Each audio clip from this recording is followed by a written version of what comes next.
গিয়েছিলাম পাকিস্তানি ড্রেস কিনতে, কিন্তু আমার সাথে যা ঘটে গেল ভাই রে ভাই।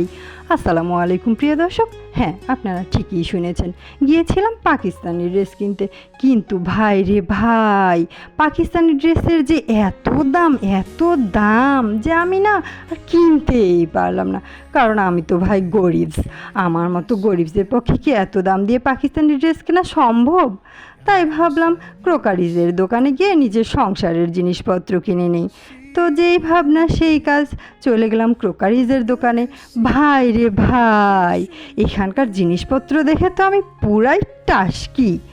এত সুন্দর সুন্দর জিনিস যে আমি কোনটা রেখে কোনটা নেব ভেবেই পাচ্ছিলাম না। তো চলুন দেখে নেওয়া যাক আমি কি কি জিনিস কিনলাম।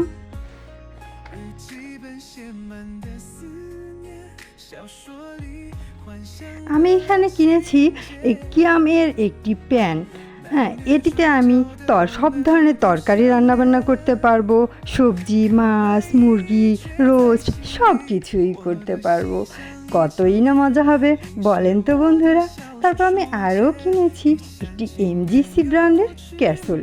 এটা কিন্তু ইন্ডাকশন, গ্যাস, এমনকি খড়ির চুলাতেও আমি ইউজ করতে পারবো। এটার ঢাকনাটা এত সুন্দর, এর ঢাকনার হাতলটা খুবই মজবুত আর বেশ খুব সুন্দর, মিষ্টি কুমড়ার মতো। আমার না খুবই ভালো লেগেছে।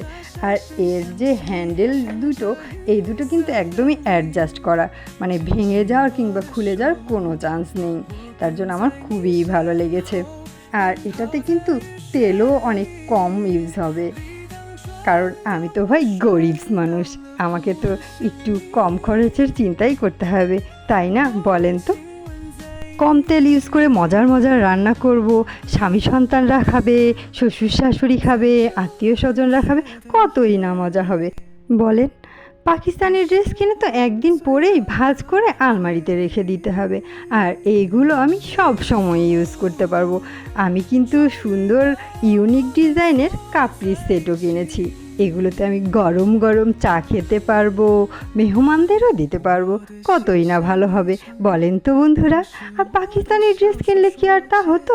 আমি কিন্তু শুধু এইসব জিনিস কিনেই ক্ষান্ত হয়নি বন্ধুরা, আমি কিচেনের জন্য একটি সুন্দর ডাস্টবিনও কিনে নিয়েছি। কারণ ঈদের সময় যেহেতু অনেক রান্নাবান্না করতে হবে, সো অনেক আবর্জনাও জমে যাবে, তাই সেগুলো ফেলার জন্য এই বিনটি কিনেছি। ভালো করিনি বলেন তো বন্ধুরা? পাকিস্তানি ড্রেস কিনলে কি আর তা হতো? এত টাকা খরচ করে পাকিস্তানি ড্রেস না কিনে সংসারের এই প্রয়োজনীয় জিনিসগুলো কিনে কি আমি ভুল করেছি না ঠিক করেছি? আপনারাই কমেন্ট করে জানাবেন প্লিজ। আর এতক্ষণ ধৈর্য ধরে আমার ভিডিওটি দেখার জন্য আপনাদের জানাই অনেক ধন্যবাদ।